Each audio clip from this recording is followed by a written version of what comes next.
ಚಿಕ್ಕನಾಯಕನಹಳ್ಳಿ ಪಟ್ಟಣದ ಆರಾಧ್ಯ ದೈವ ಹಜ್ರತ್ ಸೈಯದ್ ಶಾ ಮುಹಿಯುದ್ದೀನ್ ಖಾದರಿ ತಾತಯ್ಯ ಅವರ ವಾರ್ಷಿಕ ಉರೂಸ್ ಮಹೋತ್ಸವವು ಸೋಮವಾರ ಅತ್ಯಂತ ಸಡಗರದಿಂದ ಚಾಲನೆಗೊಂಡಿತು. ಮೊದಲ ದಿನದ ಅಂಗವಾಗಿ ನಡೆದ ಪವಿತ್ರ ಸಂದಾಲ್ ಗಂಧೋತ್ಸವ ಕಾರ್ಯಕ್ರಮವು ಭಕ್ತಸಾಗರದ ನಡುವೆ ವೈಭವದಿಂದ ಜರುಗಿತು. ದೀಪಾಲಂಕಾರದ ವೈಭವ ಉರೂಸ್ ಹಿನ್ನೆಲೆಯಲ್ಲಿ ಇಡೀ ದರ್ಗಾ ಆವರಣ ಹಾಗೂ ಪಟ್ಟಣದ ಪ್ರಮುಖ ರಸ್ತೆಗಳನ್ನು ಬಣ್ಣ ಬಣ್ಣದ ವಿದ್ಯುತ್ ದೀಪಗಳಿಂದ ಕಂಗೊಳಿಸುವಂತೆ ಅಲಂಕರಿಸಲಾಗಿತ್ತು. ರಾತ್ರಿಯ ಹೊತ್ತು ದೀಪಾಲಂಕಾರದ ನಡುವೆ ದರ್ಗಾವು ಶ್ವೇತಭವನದಂತೆ ಮಿನುಗುತ್ತಿದ್ದುದು ಭಕ್ತರ ಕಣ್ಣಿಗೆ ಹಬ್ಬದಂತಿತ್ತು. ರಾಜಬೀದಿಯಲ್ಲಿ ಗಂಧದ ಮೆರವಣಿಗೆ ಸಂಪ್ರದಾಯದಂತೆ ಸಿದ್ಧಪಡಿಸಲಾಗಿದ್ದ ಪವಿತ್ರ ಗಂಧವನ್ನು ಸಂದಾಲ್ ಪಟ್ಟಣದ ಪ್ರಮುಖ ರಾಜಬೀದಿಗಳಲ್ಲಿ ಮೆರವಣಿಗೆ ಮಾಡಲಾಯಿತು.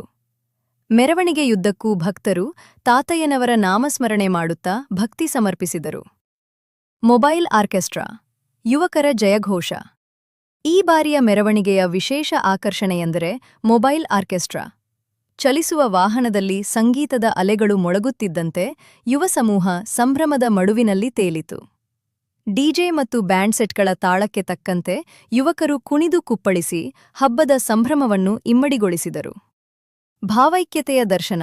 ಮೆರವಣಿಗೆ ಸಾಗಿದ ಹಾದಿಯುದ್ದಕ್ಕೂ ವಿವಿಧ ಧರ್ಮದ ಜನರು ತಾತಯ್ಯನವರ ಗಂಧಕ್ಕೆ ಗೌರವ ಸಲ್ಲಿಸುವ ಮೂಲಕ ಸೌಹಾರ್ದತೆ ಮೆರೆದರು. ಯಾವುದೇ ಅಹಿತಕರ ಘಟನೆ ನಡೆಯದಂತೆ ಪೊಲೀಸ್ ಬಂದೋಬಸ್ತ್ ನಡುವೆ ಕಾರ್ಯಕ್ರಮ ಯಶಸ್ವಿಯಾಗಿ ನೆರವೇರಿತು.